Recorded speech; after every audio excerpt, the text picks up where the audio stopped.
फिर से यह वीडियो आप सभी के लिए रामबाण साबित होने वाला है, क्योंकि आज के इस वीडियो में सोशल साइंस यानी कि सामाजिक विज्ञान के सब्जेक्टिव क्वेश्चन बताने वाले हैं, जो आपकी एग्जाम में 100% पूछा जाएगा। लघुतरीय और दीर्घोत्तरीय प्रश्न ही आपकी एग्जाम में रिजल्ट को बेहतर बनाता है। अगर आप चाहते हैं टॉपर बनने या बढ़िया से बड़े नंबर से पास हो, तो आपको सब्जेक्टिव की तैयारी बेहतरीन होनी चाहिए। और सब्जेक्टिव अगर आप तैयारी करते हैं तो ऑब्जेक्टिव की तैयारी हो जाती है। तो काफी बच्चों का सवाल था कि सर सब्जेक्टिव के लिए आप हमें कुछ कीजिए, सब्जेक्टिव बताइए क्वेश्चन, जिससे कि हम लोग याद कर लें कम ही समय में और हम लोग का रिजल्ट काफी बेहतर हो जाए। तो आइए शुरू करते हैं वीडियो को, लेकिन उसके पहले चैनल को सब्सक्राइब नहीं किया कर लीजिएगा, जिससे कि आपको आगे से वीडियो मिले करे, नहीं तो आपको आगे से वीडियो नहीं मिलेगी। और हर एक सब्जेक्ट से मैं वादा करता हूं कि subjective question, objective question, model paper, practice है, सब कुछ कराने वाला हूं इस चैनल पे। तो जल्दी से चैनल को सब्सक्राइब जरूर कर लीजिएगा। ये फिलहाल बात करते हैं समय को ध्यान में रखते हुए, क्योंकि आपके पास समय काफी ही कम है। तो सबसे पहला नंबर प्रश्न ये रहा आपके स्क्रीन पे। कुल आज 10 प्रश्न हम लोग आज आपको बताने वाले हैं इस वीडियोस में। पूरे 10 प्रश्न जो आपके लिए धमाल मचाने वाला प्रश्न है। प्रश्न कह रहा है कि भूमंडलीकरण में बहुराष्ट्रीय कंपनियों की योगदान यानी कि भूमिका को स्पष्ट कीजिए, जो कि बहुत ही बढ़िया प्रश्न है। अगर आपके एग्जाम में आएगा तो इसे क्या लिखेंगे आप ध्यानपूर्वक समझिए, और इसका स्क्रीनशॉट लेना चाहते हैं ले सकते हैं। तो चलिए आपको लिखना होगा कि भूमंडलीकरण राजनीतिक, आर्थिक, सामाजिक, वैज्ञानिक तथा सांस्कृतिक जीवन के विश्वव्यापी संयोजन की एक प्रक्रिया है, जो विश्व के विभिन्न भागों के लोगों को भौतिक मनोवैज्ञानिक स्तर पर एकत्रित करने का सफल प्रयास करती है। भूमंडलीकरण की प्रक्रिया में बहुराष्ट्रीय कंपनियों का महत्वपूर्ण योगदान है। बहुराष्ट्रीय कंपनियों ने व्यापार, निवेश व तकनीकी प्रवाह द्वारा विश्व के कोने कोने में अपना महत्वपूर्ण योगदान दिया है। इन कंपनियों के माध्यम से लोगों को जीविकोपार्जन के लिए कई नवीन अवसर यानी कि नए नए अवसर प्रदान हुए हैं। यानी कि अगर आपके एग्जाम में आता है जो बहुराष्ट्रीय कंपनियां हैं उसके बारे में लिखिए, उसकी भूमिका क्या है भूमंडलीकरण में, तो आपको ये लिखना होगा। फटाफट से इसका स्क्रीनशॉट लेना चाहते हैं तो इसका स्क्रीनशॉट ले लीजिए और इसको याद कर लीजिए। एक दो बार वीडियो देखिएगा, आपको कंप्लीट याद हो जाएगा। ठीक है, चलिए आगे बात करते हैं। अगला प्रश्न आपके लिए क्या कह रहा है, काफी धमाल मचाने वाला प्रश्न। तो ये रहा प्रश्न आपकी स्क्रीन पे, जो कि बहुत ही बढ़िया प्रश्न है। ये सभी इतिहास से है, सबका मिलेगा यहाँ पे, भूगोल का भी, अर्थशास्त्र का भी, है ना, आपदा का भी, सब चीज का क्वेश्चन मिलेगा आपको, बस देखते रहिए। तो प्रश्न कह रहा है दूसरा नंबर कि कार्ल मार्क्स के विषय में आप क्या जानते हैं। यानी कि आपसे एग्जाम में पूछा जाएगा कि कार्ल मार्क्स के बारे में आप क्या जानते हैं, या कार्ल मार्क्स के विषय में आप क्या जानते हैं। तो कार्ल मार्क्स के बारे में आपको लिखना होगा। तो आइए लिखते हैं और देखते हैं कि कार्ल मार्क्स कौन थे। तो ध्यान से समझिए कि वैज्ञानिक समाजवाद अथवा साम्यवाद के जनक कार्ल मार्क्स थे, ये आपको लिखना होगा। वे हीगल, मॉन्टेस्क्यू तथा रूसो के विचारों से गहरे रूप से प्रभावित थे। 1848 ईस्वी में पेरिस में उनकी जो भेंट हुई थी वह किससे हो गई थी, तो फ्रेडरिक एंजेल्स से हुई थी। एंजेल्स ने श्रमिकों की दयनीय स्थिति से काफी ज्यादा दुखी थे। मार्क्स उनके यानी कि कार्ल मार्क्स उनके विचारों से प्रभावित हुई, अतः उन्होंने दोनों मिलकर के 1848 ईस्वी में कम्युनिस्ट मैनिफेस्टो प्रकाशित कर दिया। इसे आधुनिक समाजवाद का जनक माना जाता है। इसमें श्रमिकों को संगठित होने की प्रेरणा दी गई। 1867 ईस्वी में कार्ल मार्क्स ने दास कैपिटल नामक पुस्तक की प्रकाशन भी कर दिया। और आपके एग्जाम में आता है तो यहाँ से आपका ऑब्जेक्टिव भी क्लियर हो गया कि 1867 ईस्वी में कार्ल मार्क्स ने दास कैपिटल नामक पुस्तक की प्रकाशन की थी। इसे नोट कर लीजिएगा, जिसे साम्यवादियों का बाइबिल कहा जाता है। तो साम्यवादियों का बाइबिल किसे कहा जाता है, तो दास कैपिटल को कहा जाता है। ये भी आपके एग्जाम में 100% पूछा जाता है। वही आपको बोले कि अगर आप सब्जेक्टिव याद करते हैं, सब्जेक्टिव तैयारी करते हैं, तो ऑब्जेक्टिव आपका तैयारी हो जाएगा, यानी कि सब कुछ आपका तैयार हो जाएगा, कोई दिक्कत नहीं रहेगा। इसे साम्यवादियों का बाइबिल कहा जाता है, यानी कि दास कैपिटल को। इसके द्वारा उन्होंने साम्यवादी विचारधारा का प्रचार किया। बाद में मार्क्स ने यानी कि कार्ल मार्क्स ने इंग्लैंड चले गए और अपना शेष जीवन वहीं व्यतीत कर दिए। 1883 ईस्वी में उसके बाद से उनकी मृत्यु हो गई। अब आ गया आपके एग्जाम में आएगा कि कार्ल मार्क्स की मृत्यु कब हुई थी, तो 1883 ईस्वी में उनकी मृत्यु हो गई थी। कार्ल मार्क्स ने विचारों का तेजी से कार्ल मार्क्स के जो विचार थे वो तेजी से उनका विचार प्रकाशित हुआ, प्रसार हुआ।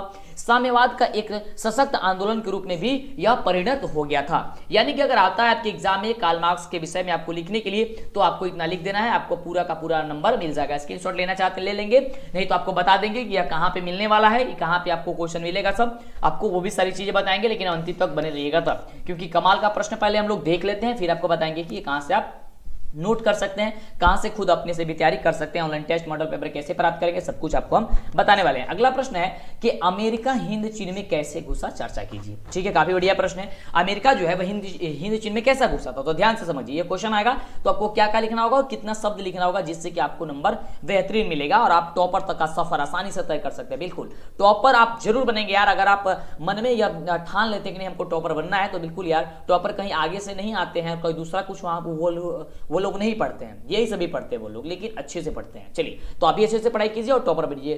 ठीक है, मां सरस्वती के नाम लीजिए। चलिए, आपके एग्जाम में अगर आएगा कि अमेरिका हिंद चीन में कैसे घुसा, तो देखिए आपको लिखना होगा कि अमेरिका हिंद चीन में फ्रांस को समर्थन देने के बहाने घुसा और धीरे धीरे उसने क्या किया कि साम्यवादियों के विरोध में हस्तक्षेप की नीति अपनाई।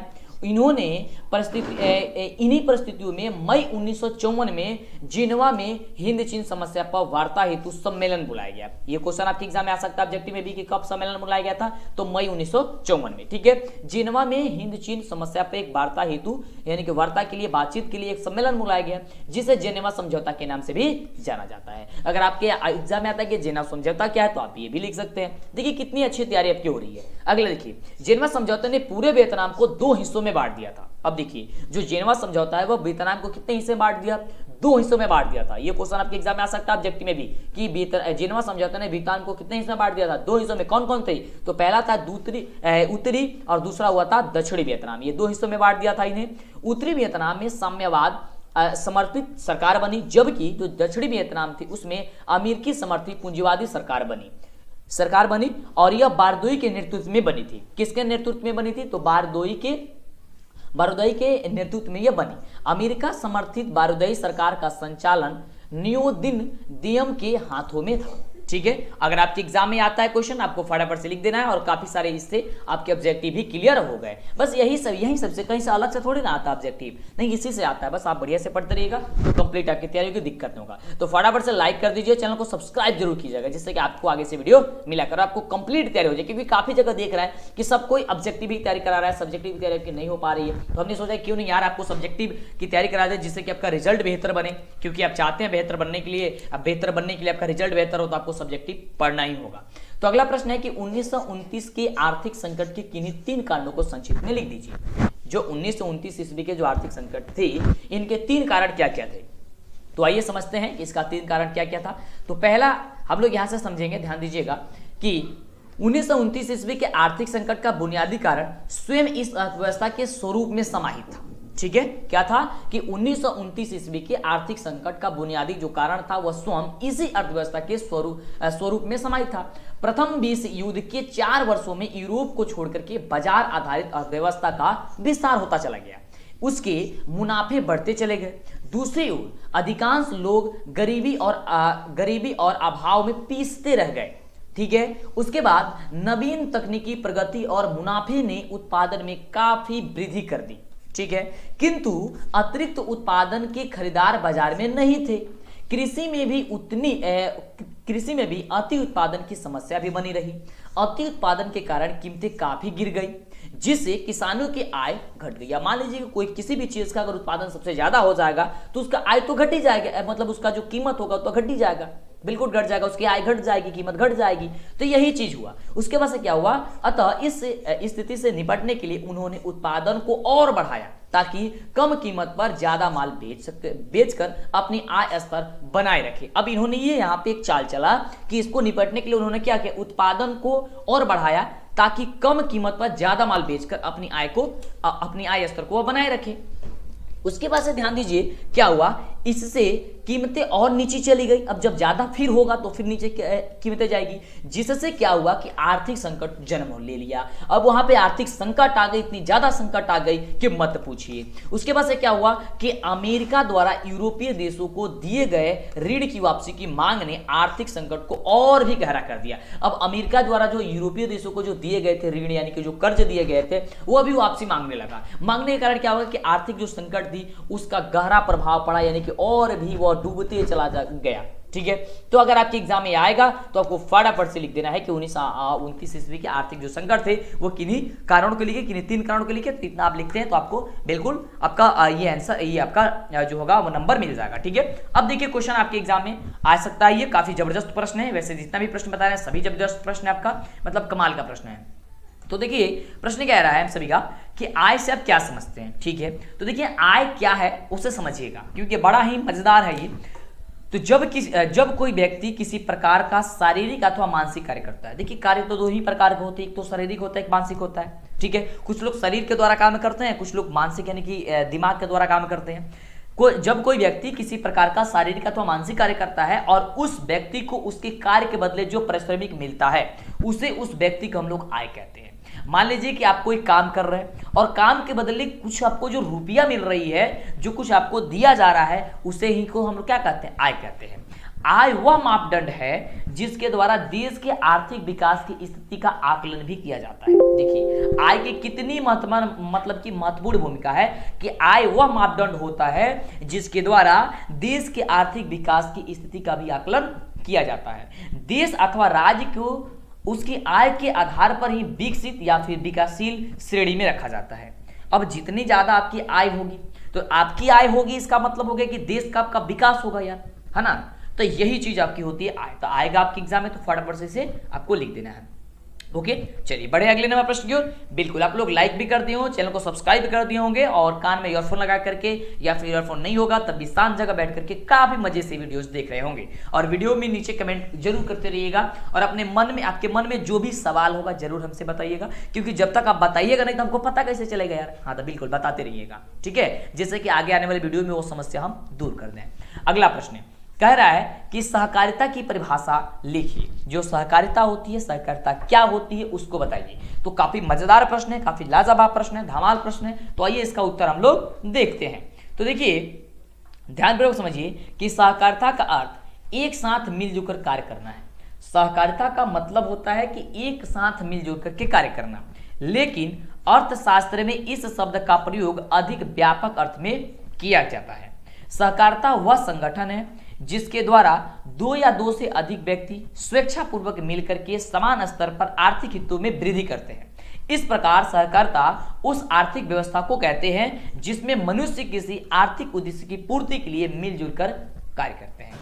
तो अगर आएगा आपके एग्जाम में सहकारिता आपको लिख देना है। मतलब कि अगर सहकारिता के बारे में हम समझें तो सहकारिता का मतलब बस इतना सीधा सा हो गया कि सहकारिता का अर्थ हुआ है कि एक साथ मिलजुल करके काम करना। कहीं पे भी हम लोग एक साथ मिलजुल करके काम करता, बस वही हो गया आपका सहकारिता, ठीक है। और इसी चीज को आपको इस प्रकार से लिख देना, आपका पूरा का पूरा नंबर मिल जाएगा, आपको उससे याद कर लेना है। 2-3 बार वीडियो देखिएगा, आपको कंफर्म याद हो जाएगा, कोई दिक्कत नहीं होगा। अगला देखिए, अगला प्रश्न है हम सभी का कि संसाधन को परिभाषित कीजिए। आपसे बोले जा रहे कि सभी से मिलेगा आपका क्वेश्चन, यानी कि आपका एसएसटी में यानी कि सोशल साइंस में काफी सारा ये होता है, सब्जेक्ट होता है ना। लोकतांत्रिक होता है, भूगोल होता है, इतिहास होता है ना, अर्थशास्त्र होता है यानी कि अर्थव्यवस्था होता है ना, आपदा होता है। तो सबसे क्वेश्चन मिलेगा। ये आपका भूगोल का क्वेश्चन है। क्वेश्चन ये कह रहा है कि संसाधन को परिभाषित कर दीजिए, आखिर से संसाधन क्या होते हैं। तो देखिए उपयोग में आने वाली सभी वस्तुएं हम लोग का संसाधन ही कहलाती है। जब भी जो भी चीज हमें उपयोग में लाए, माने किसी चीज को हम उपयोग में ला रहे हैं वो हम लोग का संसाधन है। संसाधन भौतिक एवं जैविक दोनों हो सकते हैं, जैसे कि भूमि, मृदा, जल, खनिज। भूमि का मतलब हो गया क्या चीज, आप भूमि समझते हैं, पृथ्वी, भूमि, धरती। मृदा यानी कि मिट्टी, जल, खनिज, जैसे विभिन्न भौतिक पदार्थ मानवीय आकांक्षाओं को पूर्ति करती हैं, पूर्ति करने में सहायक होते हैं, ये आपके संसाधन बन जाते हैं। तो वही दूसरी ओर वनस्पति, वन्य जीव, जलीय जीव आदि जैविक संसाधन है जो मानवीय जीवन को क्या बनाते हैं, सुखद बनाते हैं, काफी आसान बनाते हैं, सरल बना देते हैं। मान लीजिए किसी चीज का भी विकास हो रहा है तो वह समझिए हम लोग को जीवन को सुलभ बनाने के लिए, अच्छा बनाने के लिए हो रहा है, तो ये हम लोग का क्या हो जाएगा, संसाधन हो जाएगा। चलिए आगे बात करते हैं अगले प्रश्न की। अगला प्रश्न हम सभी का क्या कह रहा है, तो ये रहा प्रश्न अगला। हम लोग टोटल 10 प्रश्न देखने वाले हैं। तो प्रश्न कह रहा है हम सभी का कि आपदा प्रबंधन की आवश्यकता क्यों है। आपदा प्रबंधन है उसकी आवश्यकता जो है क्यों है। तो ध्यान दीजिए, आपदा प्रबंधन की आवश्यकता आपदा के पूर्व और पश्चात, यानी कि आपदा के पहले और आपदा के बाद होने वाली क्षति को कम करने या फिर बचाने से है। आपदा प्रबंधन तो इसीलिए नहीं किया जाता, प्रबंधन का मतलब क्या होता है, बचाव, ठीक है। तो अगर कोई आपदा आती है तो उसके पहले और उसके बाद उसके पहले जो भी क्षति होने वाली, जैसे मान लीजिए कि मतलब कि हम मान लीजिए आपदा आने वाली है, उस आपदा के पहले हमको जानकारी हो जाए कि हाँ ये आपदा, यहाँ पे भूकंप होने वाला है, यहाँ पे बाढ़ आने वाला है, तो सामान को सुरक्षित कर दे। अब ऐसा नहीं पता है कि उधर से बाढ़ आ रहा है, पता चले सामान वहीं पे, फिर तो गड़बड़ है ये।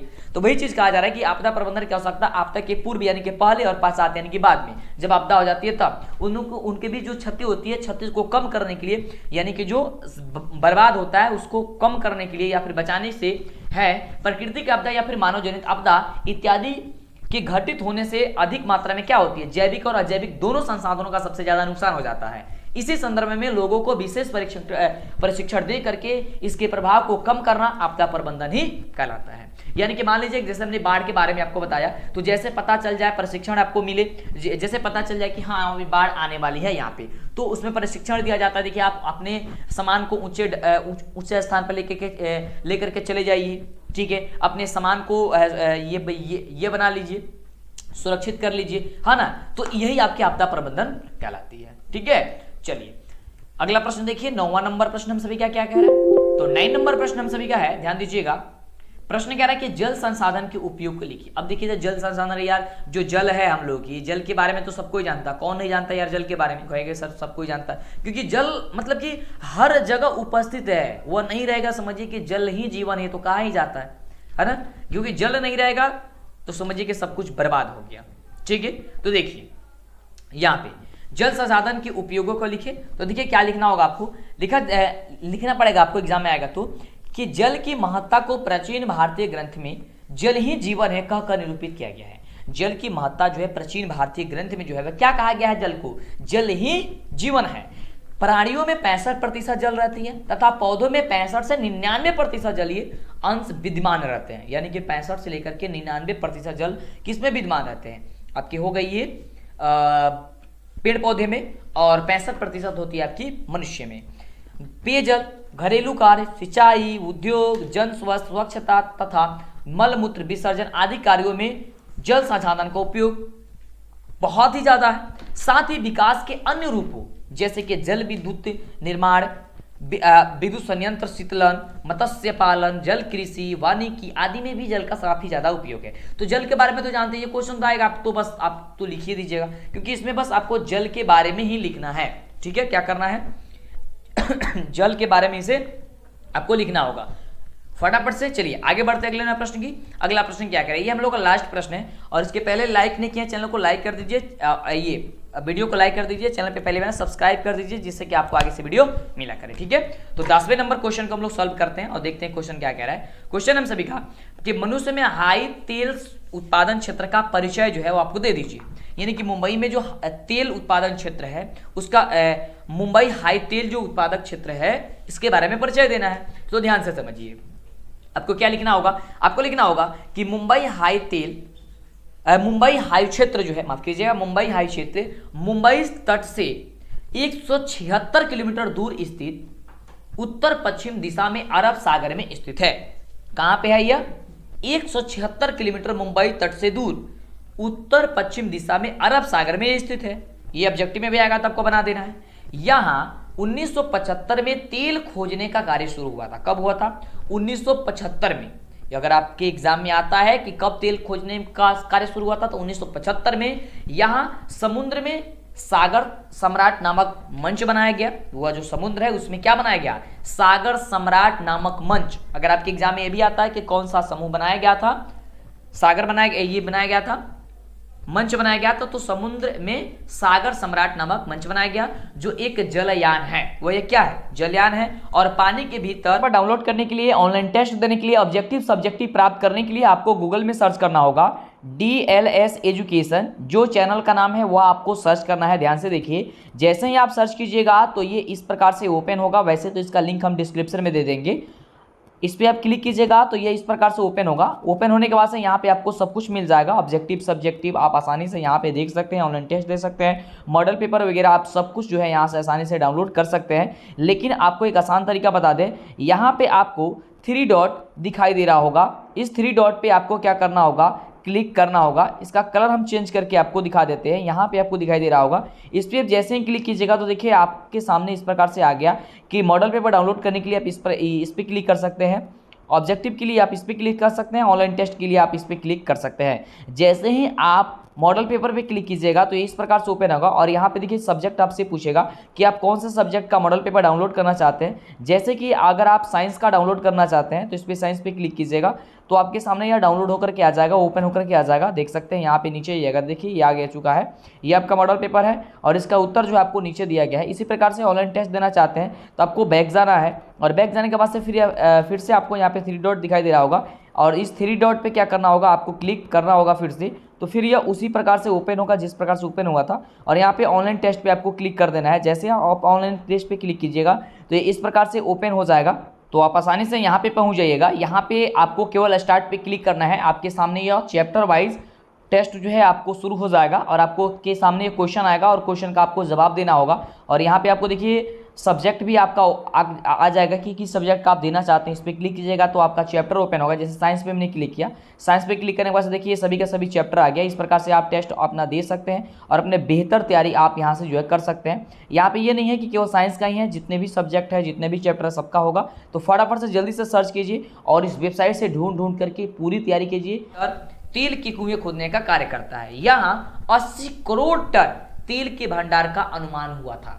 कितना तेल के भंडार का अनुमान हुआ था?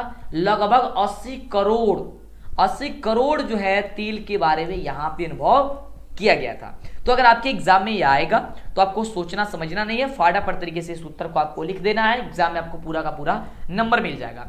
तो आज के लिए बस इतना ही। हम लोग 10 क्वेश्चन पढ़े, काफी जबरदस्त प्रश्न। इसके बाद हम लोग बताएंगे आपको और भी सब्जेक्ट के बारे में और इसका भी बहुत सारे क्वेश्चन। इसके लिए चैनल को सब्सक्राइब करना होगा तो सब्सक्राइब कर लीजिए, लाइक कर दीजिए, दोस्तों को शेयर कीजिए, सभी दोस्तों को बताइए, कॉल करके बताइए, लिंक को शेयर कीजिए। फिर मिलती इस तरह कमाल वीडियो के साथ नेक्स्ट वीडियो में।